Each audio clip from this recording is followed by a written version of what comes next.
Namo tassa bhagavato arahato samma sambuddhassa. Namo tassa bhagavato arahato samma sambuddhassa. Namo tassa bhagavato arahato samma sambuddhassa. Ditting cha anupagamma silava dasanena sampanno kamesu vinaya gedam nahi jatu gabbaseyam punareti.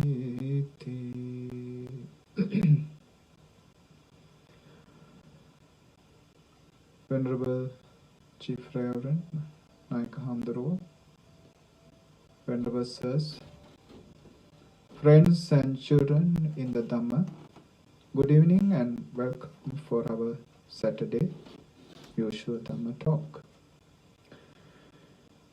If you are following our talks, you are well aware that we are continuing with the Karaniya Metta Sutta, and we have approached to the finale, to the 10th verse of this sutta. Karaniya Metta Sutta is a collection of stanzas, verses. There are 10 verses. And there is a sequence for this sutta, initiating with morality. Then in the middle of the sutta, we discuss about samadhi, concentration, which is developed based on metta, based on concentration upon metta. Now we are reaching to the vipassana, or the insight meditation, development of insight based on, again, metta, but in a different point of view. So today we are explaining that final verse of this beautiful sutta, Karaniya Metta Sutta. The first line is Ditting cha anupagamma silava. Ditti, anupagamma, without being approached to view. Ditti, view. Generally, Buddhists are well aware of this term because complemented, supported by wrong or miccha, wrong view, miccha ditti. It is frequently talked about, discussed about in the Eightfold Noble Path. So we are well aware of it. But here, ditti is used alone, without any supportive prefix in front.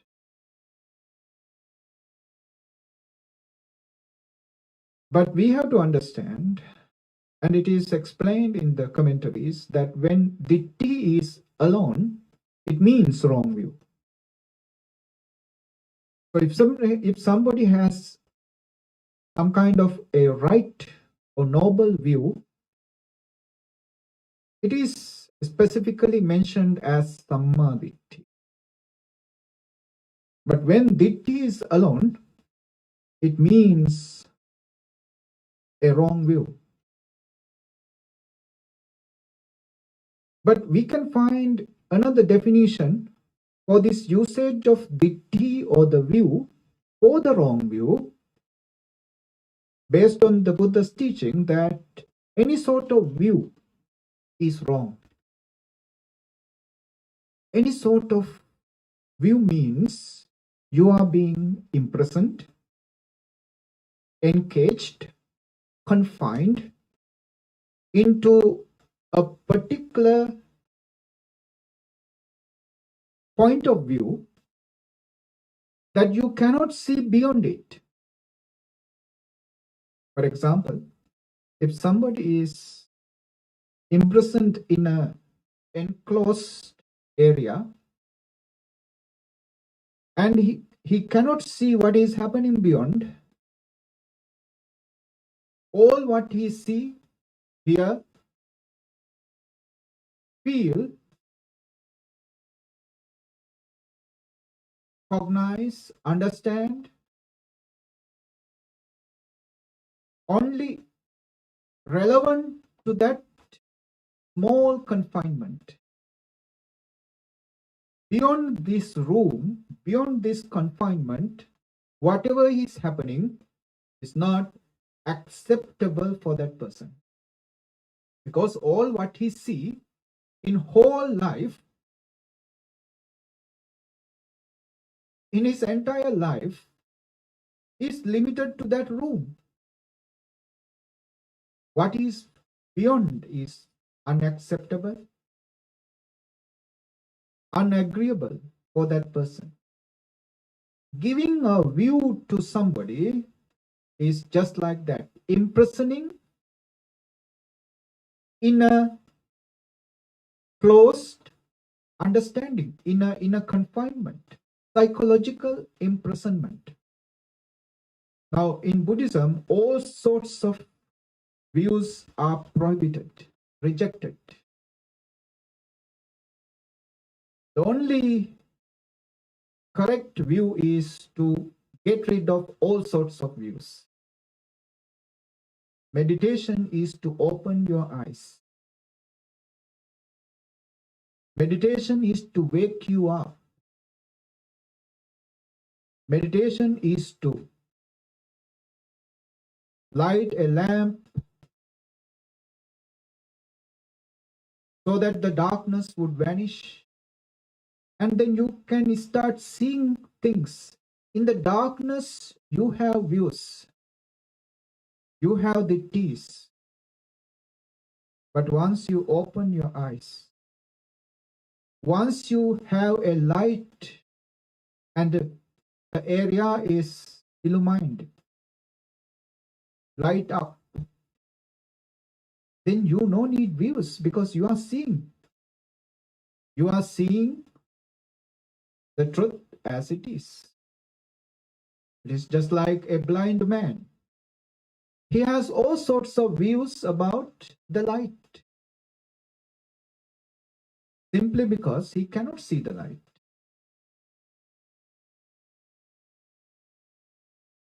He may have made great philosophies about the light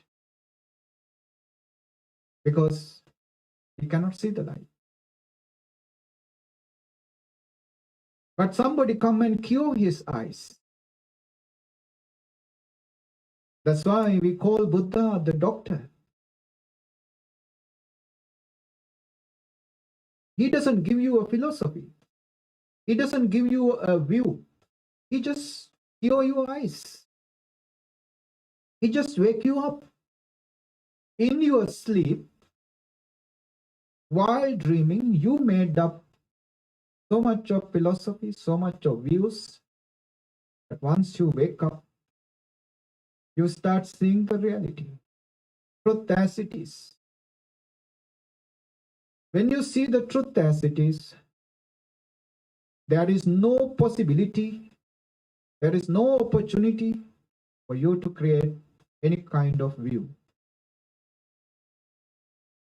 Therefore, actually, the right view is to have no view, to have a broad mind which prohibit nothing, which accept everything, which reject nothing, which is open to everything,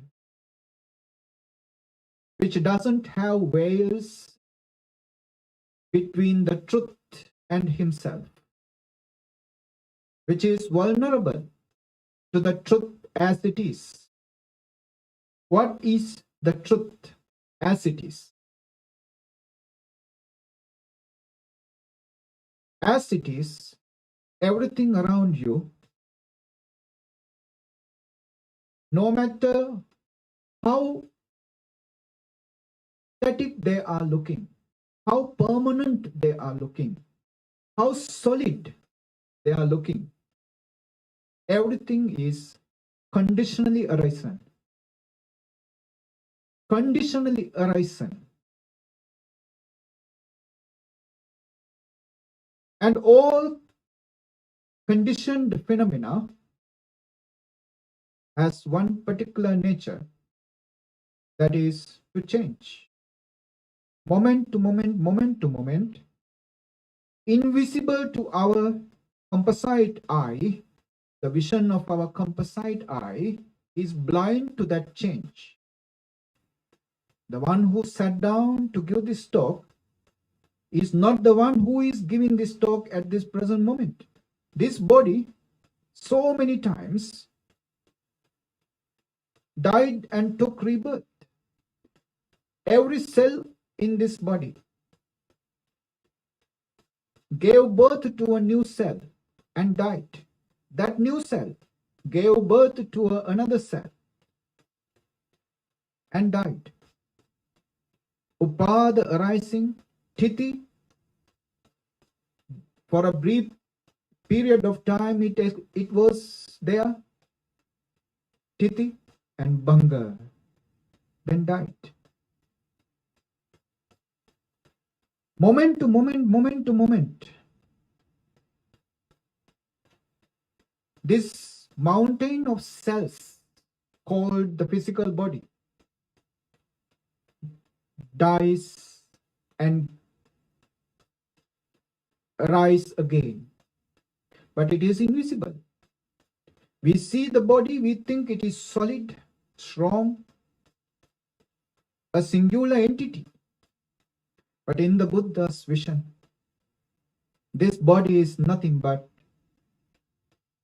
name and form, nama and rupa. Nama, the mind, and the rupa, the physical body, the form. And the mind, the nama, is nothing but the aggregates of feeling, perception, formations, and consciousness. The mind is nothing but feeling, perception, formation, and consciousness. Vedana, sanya, sankara, vinyana. You remove these, you separate these aggregates, and there is nothing called something mind is there. Mind is a compound of aggregates. You remove them, you separate them, the mind is gone. There is no something called mind. It is a collection. It is a compound. Then comes the form, the rupa. There are 28 elements and characteristics compound together, created this seemingly solid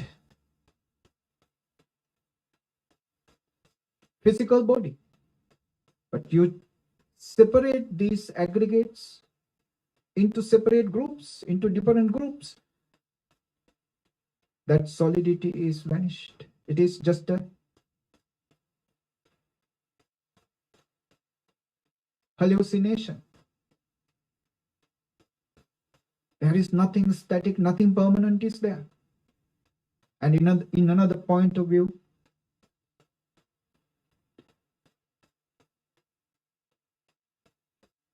when you observe this physical body and its feelings, the consciousness and the mental factors, this observation is called vipassana, special observation, special. Kaya, Vedana, Chitta, and Dhamma. The body, feeling, or sensations, consciousness, and the mental factors. When you observe them separately, you can see moment to moment, moment to moment. each and every factors of the body. Arise, vanish, arise, vanish. If somebody is continuing to observe this arising and vanishing nature of the form, feeling, consciousness, and the mental factors, what do we call the four establishment of awareness, Satara Satipatthana, the four Satipatthanas?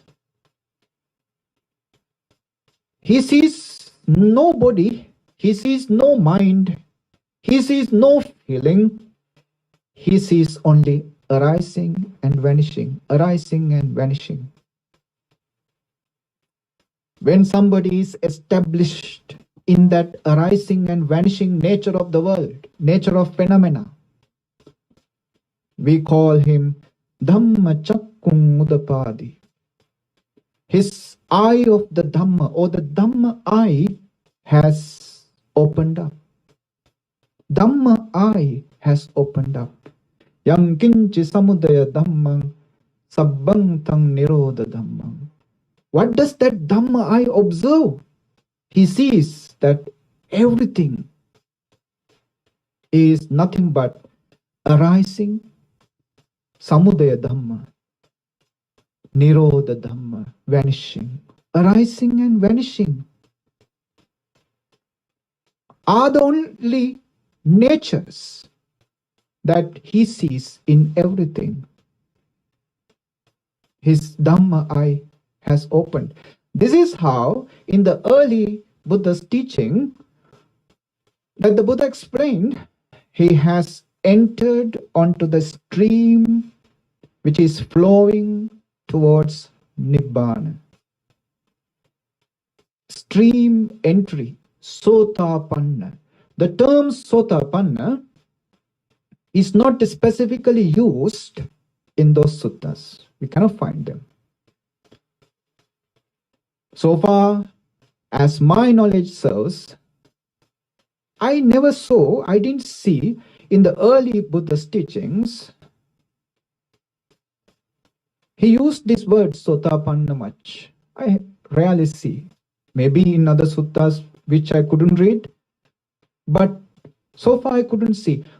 In the place where Buddha wanted to point out that he has entered to the stream of Dhamma, or that he has attained to this Sotapanna stage, the words he coined are Dhamma Chakkung Udapadi Yankinchi Samudaya Dhammang Sabbang Tang Nirodha Dhamma. You can see in the Dhamma Chakkapatthana Sutta, when Venerable Kondanya attained to this stage of Sotapanna, this is how Buddha exclaimed. He was so happy that one of the monks, one of these listeners, got the knowledge. That's why he exclaimed, Anyasi Vataboho Kondanyo, Anyasi Vataboho Kondanyo. Kondanya understood. Kondanya understood. What is that understanding? That all phenomena are nothing but arising and vanishing. Other than this arising and vanishing, there is nothing in the world. So, ditti cannot arise, a view cannot arise for somebody who has opened this Dhamma eye to that reality in the world, arising, vanishing. Dittincha anupagam, without ascending, without approaching, without attaining or getting into a wrong view or kind of any view, is what is meant by this dittincha anupagam. Why specifically Buddha mentions this? What is the reason? Because now when somebody is practicing in our previous stanzas, In last week I explained that he practiced this metta in all his waking hours in the day, from the moment he wake up to the moment he go to sleep. Yeah, we explained in our last talk.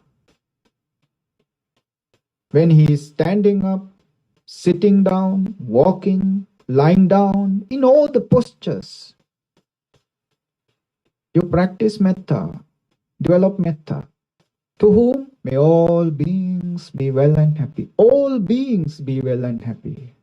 So when somebody is established in that concentration, all beings be well and happy. Beings, living beings. So there is a possibility for that practitioner to create this idea of a permanent living being. Now this is satsat ditti. Any permanency, any eternal existence of any living being is a wrong view, satsat ditti. So metta meditator who practice this, may all beings be well and happy, and established in that view, in that reflection, in that thinking, possibly can create such a wrong view, satsat ditti, and Buddha cannot allow any opportunity for such a view to arise, because then he is imprisoned. Then he is again on the wrong track, and he is away from the path to Nibbana. So metta practices, meditations of metta cannot be creating such a wrong view of permanent life in anywhere. That's why Buddha took Ditti Visuddhi. To purify these wrong views, Buddha asks the monks to contemplate upon the characteristics of his own practice. In Anguttara Nikaya, we can find the suttas where Buddha teaches how to observe the characteristics of the conditionally arising thoughts of metta. This thought of metta which is established in me is conditionally arisen. Yeah. And observe the factor natures of this conditionally arisen nature in the metta. That this is impermanent, anicca. If I hold on to this impermanency, when it is changing, dukkha. Since it is changing and since it is creating suffering for me, everything, whatever it is changing, if I am holding on to, it creates suffering for me. Then how can I say what I am holding on to, my own mind? Yeah. It is ignorant for me to say something to something changing as mine. They are part of the nature. So this anicca, dukkha, anatta, impermanence, suffering and non-self is the application. These true characteristics of the nature is the application on the metta itself. These thoughts of metta conditionally arisen in me. I intentionally created in me, and they are impermanent. And they are, if I am holding on to them, they create suffering from me. And they are not mine. So application of these true characteristics of any phenomena to the conditionally arisen metta helps the practitioner to stop the Tinchanupagama without approaching, to stop approaching, attaining into wrong view, the Tincha Anupagama. Next one is Silava.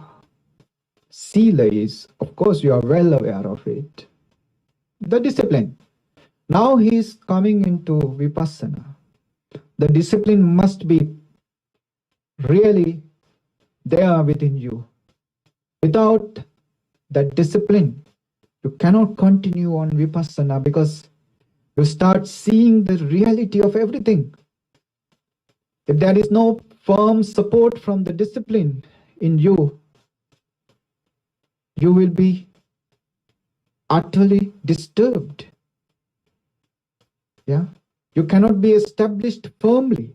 You are swaying. You don't have that support, moral support there. So Silava, continue this discipline.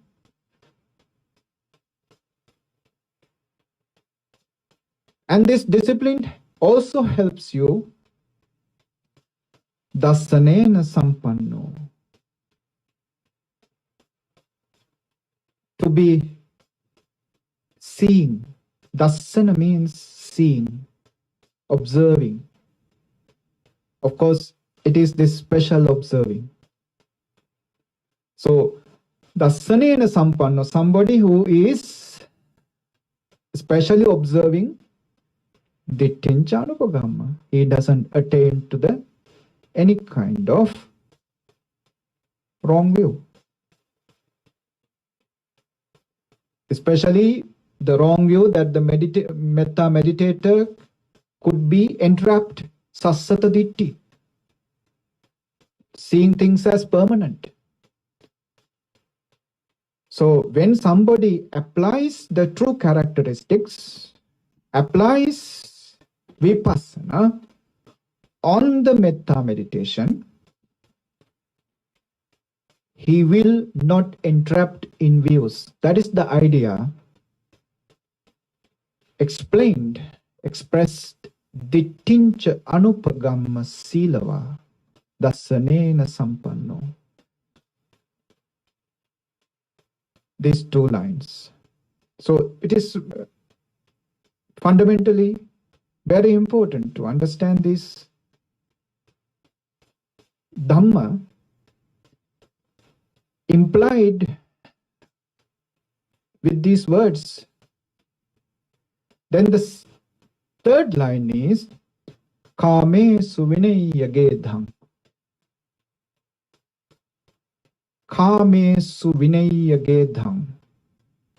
I think you are very familiar with the words Kame Su. Not so much Vinayagedham. Kame Su Michachara Veramani. Third precept. Now this third precept is usually translated as abstaining from sexual misconduct. But in this stanza, Kamesu has nothing to do with just the sexual part of the explanation. Right? Therefore, I always believe that this third precept is wrongly interpreted by the later scholars, maybe.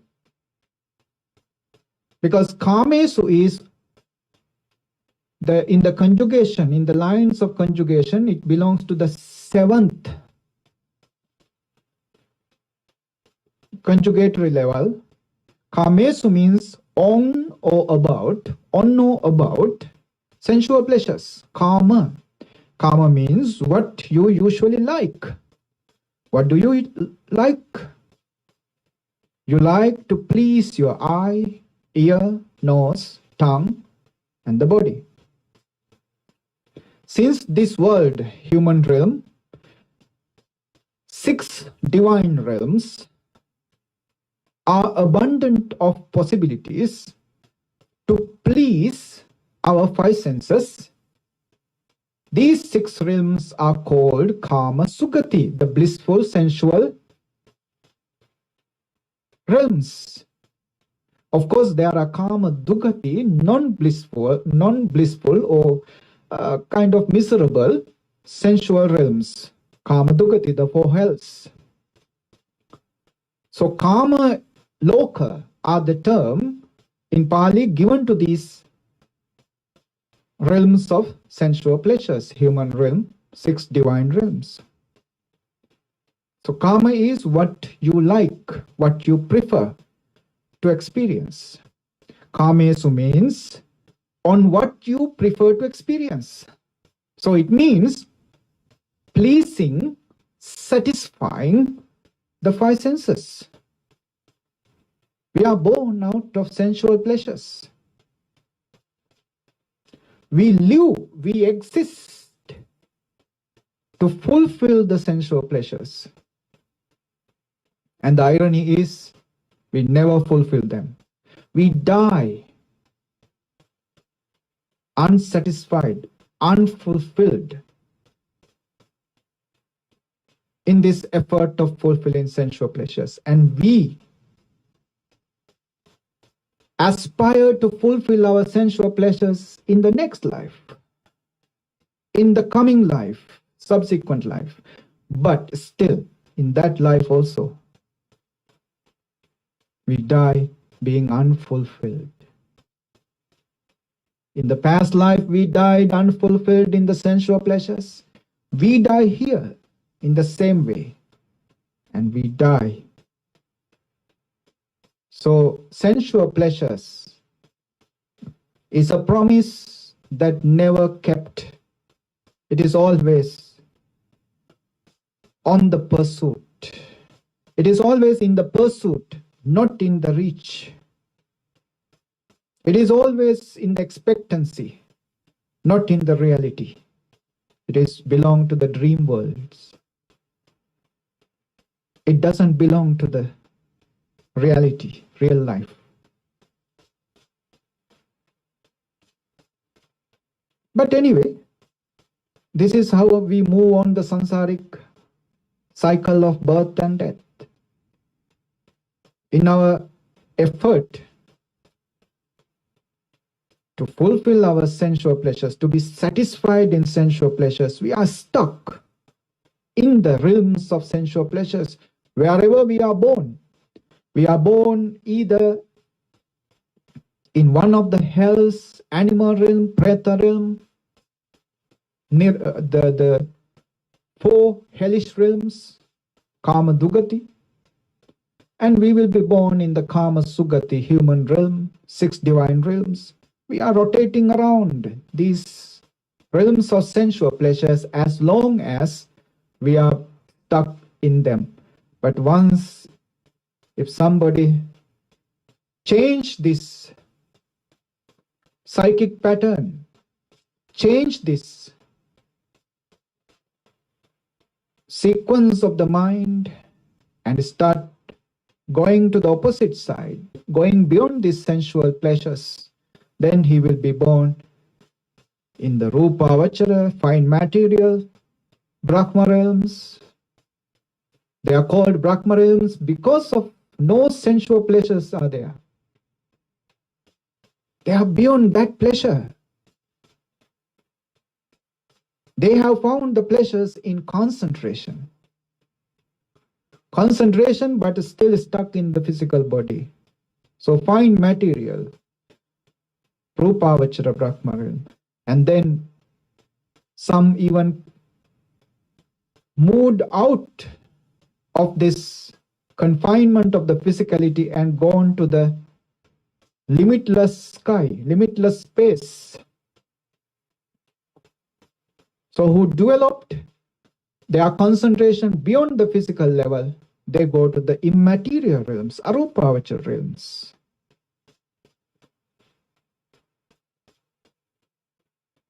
Some even have developed such a abho, such a dislike towards the functions of the mind and go beyond that.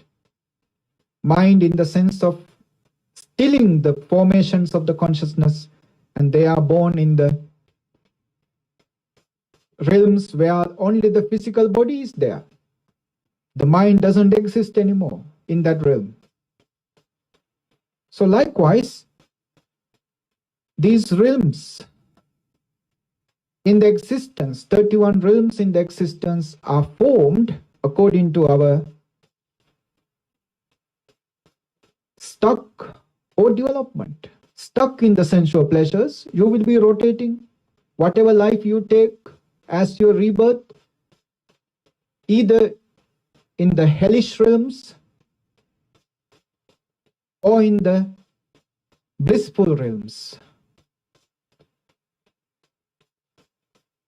So these 4 hellish realms, human realm and the 6 divine realms, are altogether called Kamaloka. Now Kamesu are the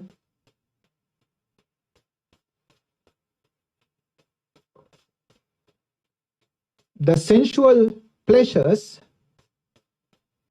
derived from these 5 senses: eye, nose, tongue, and the body.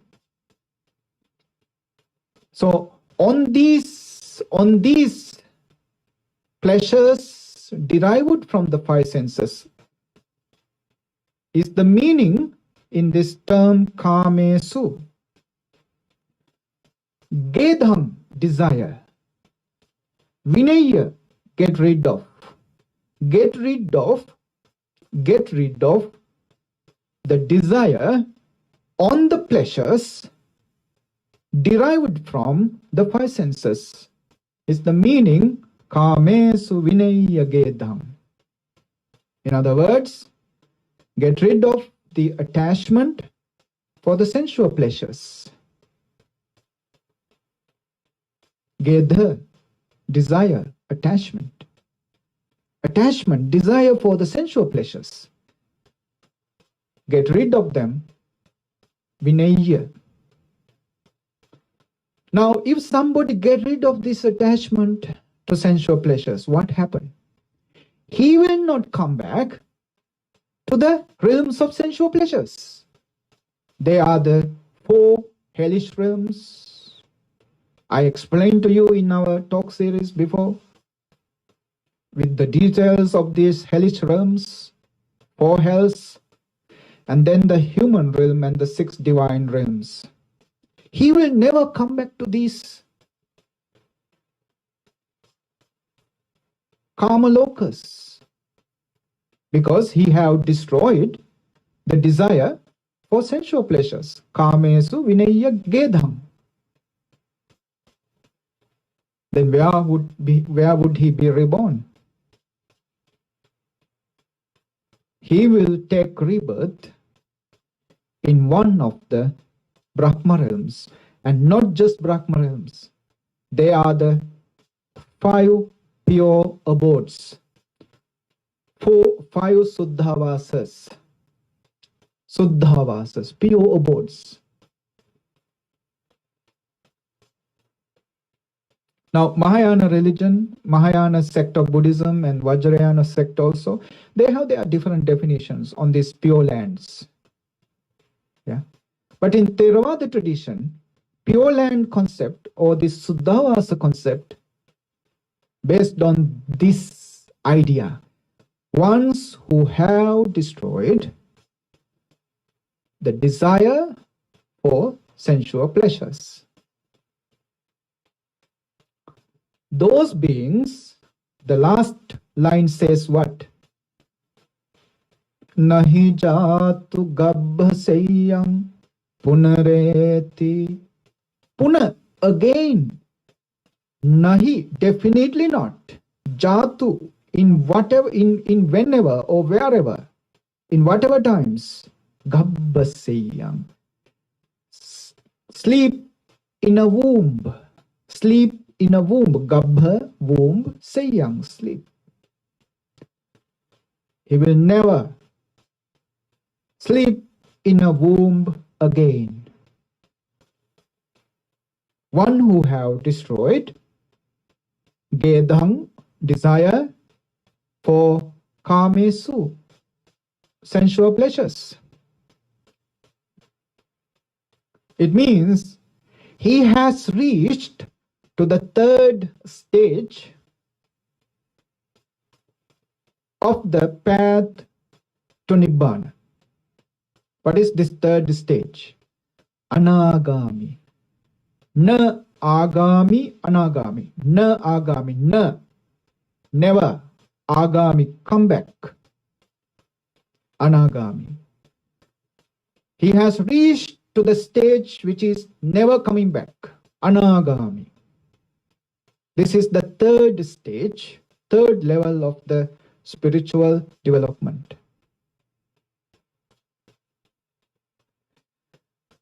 If in any case he destroyed the rest of the defilements, rest of the fetters, of course he will be enlightened here and now, in this life itself. But this sutta doesn't go that far. It stops there. Because in metta naturally, you kind of suppress the sensual pleasures. The desire for pleasing the senses. It means I and my. It means selfishness. It means thinking of yourself. If you are too much engulfed in the thoughts of yourself, in the thoughts related to selfishness, you cannot develop this unconditional love towards others. Now, we began the practice of metta meditation first radiating towards yourself. Unconditional love towards yourself. If you have even an iota of regrets, worries about your past misdeeds, about the wrong outcomings in your past, if you have any kind of regret within you, you cannot radiate this love towards yourself. So you have to yourself forgive yourself and forget them. Let go of them. I'm a human being. I make mistakes. Let go of them. And when you forgive yourself, you can find it is the easiest person in the world to forgive yourself. To forgive others, of course, it is not that easy. But to forgive yourself, easy. So you develop metta first to yourself. Yeah. You love yourself first than to love anybody else. First, you love yourself. So to radiate metta towards yourself, may I be well and happy, easy. And it is natural. It is strong. And then you develop this radiation towards the people who were good for you, who supported you, who helped you, to whom you feel so grateful. Then to the persons who are around you, who are not disturbing you, who are not destroying you. Then to the persons unknown to you. Then, of course, to the persons most difficult, the people who were harmful to you, who were disturbing you. And then, when we have no obstacles, we radiate metta to all. May all be well and happy. Without any obstacles, we can radiate this metta. Now, any kind of sensual desire will thwart that radiation. will stop this radiation to move if there are desires. So naturally, in metta meditation, you will find when somebody is developing this, cultivating on this so long, at least at that moment of cultivation, no sensual desires on the surface level of the mind. So there is this natural tendency to destroy, to eliminate the desires for sensual pleasures. So destroying the desires for sensual pleasures can be the path to be entered onto the stage of anagami, non-returner. But of course, if somebody develops further, he can attain to enlightenment. But Buddha stops here because this sutta is concentrated upon developing metta. And the metta could reach, could bring somebody to that stage of anagami. I think that is the reason Buddha to stop the development of the spiritual path at the level of anagami without going beyond to the arahanthood. Because if somebody practices metta genuinely and firmly established on this, and his stream of consciousness changes, we call that gotrabu chitta, changing of the consciousness. If that changing of the consciousness, gotrabu chitta, arises in him, that gotrabu chitta can develop up to the level of anagami.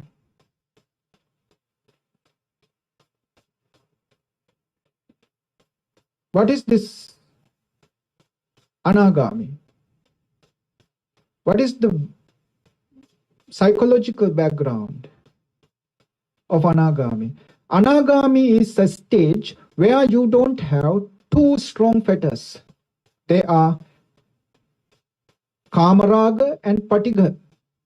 Now, it is better if we explain a bit the sequence. When somebody attains to sotapanna, he eliminates sakkaya ditthi, wrong personality view, or we can say personality view, sakkaya ditthi, because Buddhism promotes individuality, not the personality. Personality is persona, based on the adopted idea of somebody, that I am this, I am that. So personality view is something, we can say ego also. This ego. Sakkaya ditthi, that personality view should be destroyed. The ego should be destroyed. Vichikicha, the doubt which is lurking behind prenatal, about prenatal past, post-mortem future, past and future together, about Four Noble Truths, Eightfold Path, about dependent origination, about Buddha, about Dhamma and Sangha. The doubts, there are. Even in a strongly devout devotee, the doubts can be there. If you check the mind minutely, the doubts can be there lurking behind, because that is the nature of all who are not on the path of the Eightfold Noble Path. The Sotapanna, Sakadagami, Anagami, Arahat. Doubts are there. Vichikicha and Silabbata Paramasa. Adherence to rites and rituals which are unrelated with the false concealment, false understanding that these practices can liberate us. So adherence to those rites and rituals are gone when somebody opens his eyes, Dhammachakudapadi, I explained to you just a while ago. Or when somebody enters into the stream which is moving towards Nibbana, we call that Sota, the stream apanna, enter, stream entry. Then comes the Sakadagami. In the Sakadagami level of attainment, one eliminates to the medium level, or one reduces the power, one make it lighter, the strengths of kamaraga, sensual desire, and patiga, anger.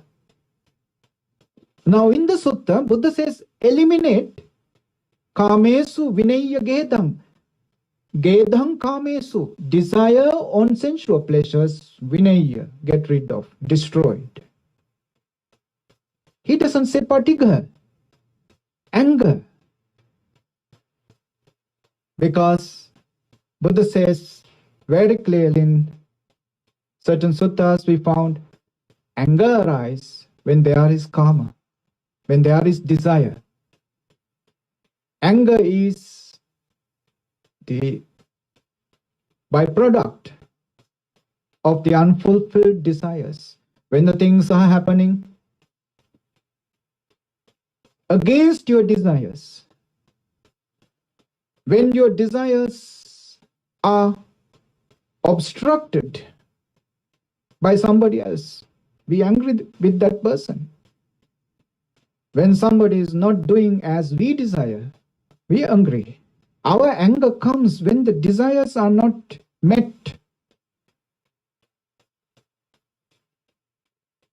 When our desires are obstructed, the way we want to live, the way we want to do things, when our desires, when our wants, when our needs are obstructed, anger comes. So anger has no its own root. The desire is the root. Anger is the byproduct. But they are kith and kins. They are partners. They are coming together. But the two sides of the same coin. That's why in the Sutta, Buddha says, just destroy the karma, destroy the sensual desires, then you don't have anger also. It's very clear. But in the 10 fetters, Dasa Sangyojana, of course, it is separately explained as Kama Tanha, Kama Raga and Patigha, sensual desire and anger. So at the level of Sakadagami, Saking Agami, return once more. At the level of this returning once more to where? Gabbasayam, to be born in a womb, to sleep in a womb. It means to the realms of sensual pleasures. You come back once more. That is why the second level is called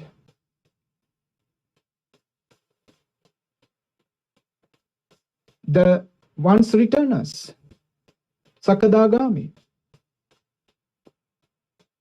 And in the second level, these strong Kamaraga and Patiga, sensual desire and anger, are reduced. Like a bulb gets dim when the electricity is lower. That Kamaraga and Patiga are reduced to a certain level. And then in the next level, when you destroy completely, eliminate completely, never to arise again, never to origin again, when you completely destroyed this Kamaraga and Patigha, you attain to the Anagami, non-returner. Then you don't have roots of coming back again. You don't belong to the sensual pleasures again, or to the realms of those sensual pleasures again. You are gone beyond the realms of sensual pleasures, but still you will be born, spontaneously born in the Suddhavasas, in the realms of pure lands, pure realms. Aviha Atappa Sudassa Sudassi Akanita. 5 pure lands, 5 Suddhavasas. Aviha Atappa Sudassa Sudassi Akanita. You will be born in one of these 5 Brahma realms, Suddhavasas, and there you will attain to the Arahanthood and come back. When I was giving, as I remember, Buddhism 101 lesson in Malaysia, somebody asked me, are there not Arahants in the world? Are there not Arahants in these realms? Then I said, yes, there are Arahants in the Brahma realms, Suddhavasas. Those people who attained to the Anagami, who took rebirth there, who spontaneously appeared there, they must have become Arahants and they must be still there, spending their lifetime. So he asked me why they cannot come and help us to be enlightened. Yeah. The answer is simple. They do not belong to the sensual realms anymore. They have gone beyond it. They have gone beyond to that realm of Suddhavasa. They won't come back, cannot come back. They don't belong here. They don't belong to the physical body again. That's why they are anagamis, non-returners. Yeah. Okay, that's it for this talk series. We finish with this last stanza, the series on the Karaniya Metta Sutta. And next week, we are initiating the talk series on the Ratana Sutta. Many people doesn't consider as this is some topics for the Dhamma talks, but I think Ratana Sutta contains so much of Dhamma within, and it is worth explaining them. So please join with us in the coming weeks on these talks of Ratana Sutta. Yeah. So with that, thank you very much for joining with us, for listening to these Dhamma talks, and let's share all the merits that we generate throughout these Dhamma talks, and especially the talks based on this beautiful sutta, Karaniya Metta Sutta. May these merits be rejoiced by our departed ones, our ancestors, our forefathers, and also all the divine beings, devas, your Dhamma supporters, your protectors of your life. Be rejoiced with these merits. May their protection, may their guidance be with you. So let's dedicate these merits to devas and to our departed ones. Akasatta cha bummatta devanaga mahiddika punyantang anumoditva chirang rakhantu loka sasanang chiran rakhantu desanang chiran rakhantu mam paranti etavata jammehi sambhatam punya sampadam sabbe deva sabbe bhuta sabbe satta anumodantu sabba sampatti siddhya idang me jnatinang hotu sukhita hontu jnatayo idang me jnatinang hotu sukhita hontu jnatayo idam me jnatinang hotu sukhita hontu jnatayo. Blessings for you. Dukkha roga bhayavera soka sabbe upaddava anekantarāyapi vinassantu ca tejasa jaya siddhi dhanam labham sotti bhagyam sukham balam siriyayu ca vanno ca bhogam buddhi ca yasava satavassa ca ayu ca jiva siddhi bhavantu te ayurarogya sampatti sagga sampatti mevacha ato nibbana sampatti Iminate samijjato. Sadhu, sadhu, sadhu.